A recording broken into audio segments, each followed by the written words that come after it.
જે આપણને પર્વતો, નદીઓ, સમુદ્રો એનાથી યુક્ત આ ધરતી દેખાય છે, એ એનું આધિભૌતિક રૂપ છે.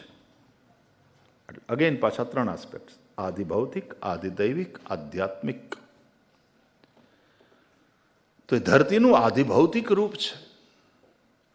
જેમ આપણે ગંગાજીને મૈયા કહીએ, ગંગા મૈયા, અને ગંગા મૈયાની પૂજા કરીએ, તો ઘણા કે શું કામ નદીઓની પૂજા?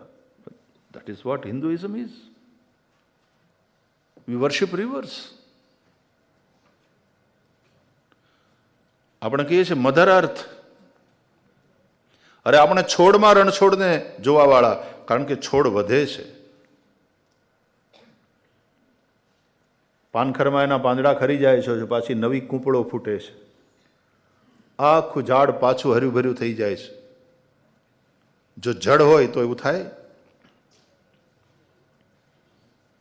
એટલે શ્રીમદ ભાગવત પણ કહે છે, પેલા જીવશાસ્ત્રમાં જેમ જીવનનો પ્રારંભ અમીબાથી માન્યો, એમ શ્રીમદ ભાગવતને તમે વાંચો તો ખ્યાલ આવશે કે સૌથી પહેલા વહેલા ચેતના પ્રગટ થઈ અને એનું એકદમ પ્રારંભિક જે સ્તર છે